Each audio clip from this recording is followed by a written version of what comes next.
Remember that within your peers that you're working with in your sites too. We're going to come back to everything that you talked about. So again, the focus of what we're going to talk about today, and we've set this up into two different trainings. So the first piece is really going to be just explaining how this chart works and what this chart means.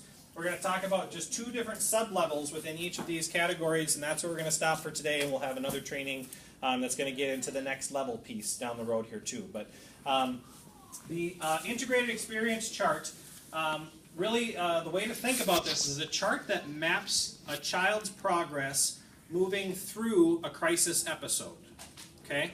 So for now, I want you to just ignore the words that are on here, but think about the line.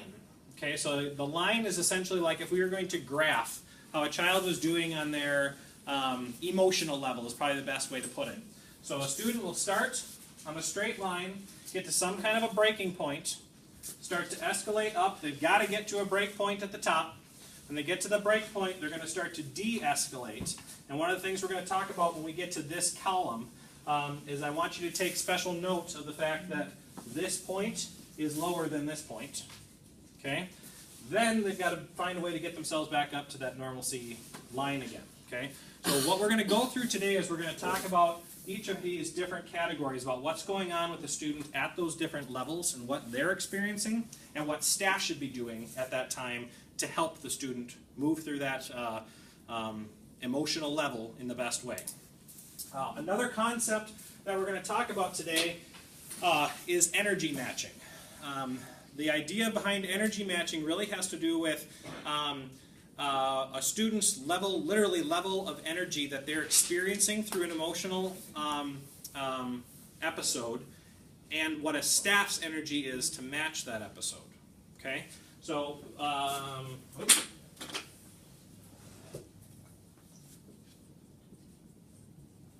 want you to think about it as two different charts. So we've got the child, and we've got staff.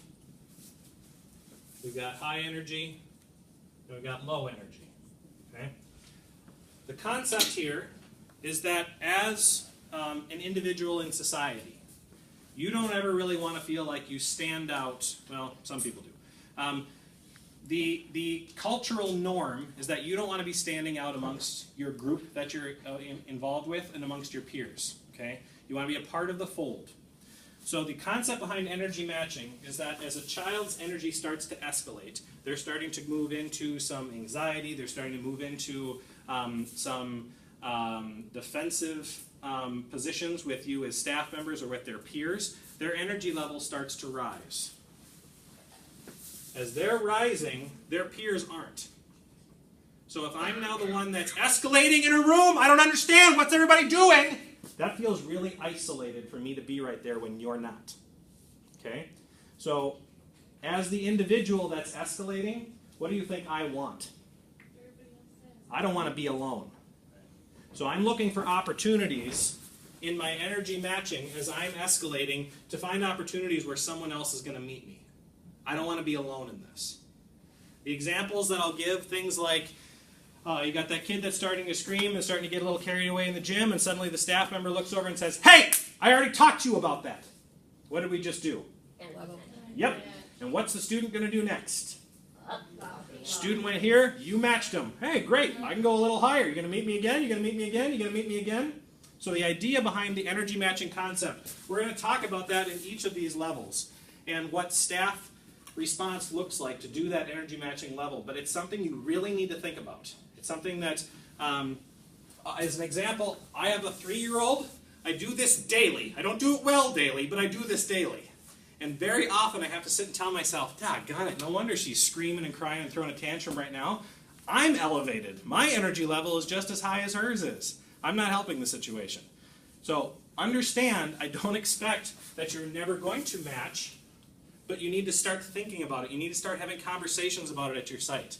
And you have to be open enough to receive that you might have some of your staff members say, "Well, just think about energy matching there. You're getting a little escalated too."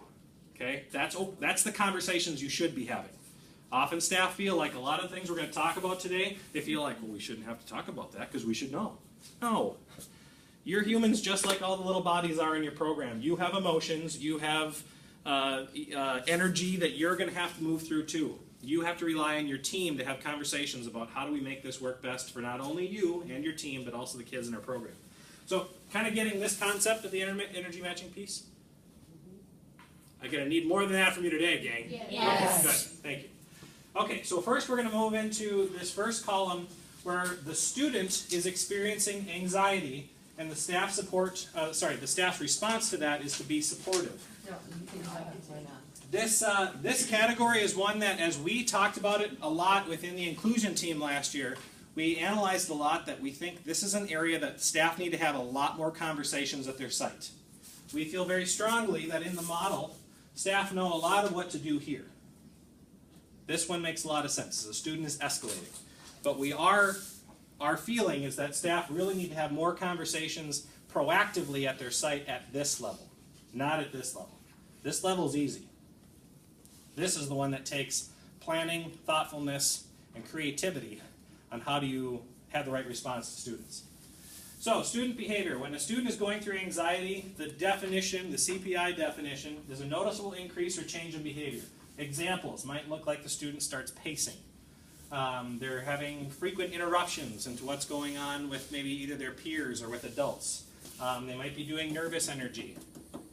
Having misplaced energy, so they're that kid that every time you get him in the hallway and he's got to stand quietly in line, he's struggling with that. He's jumping up and down. His vocal patterns are going all over the place. Doing things like, one of the definitions we came up with the inclusion team was, we didn't know how else to say it, so we thought it made a lot of sense. Bothering other students. That kid that's just starting to pester other people. He's got that anxiety level growing.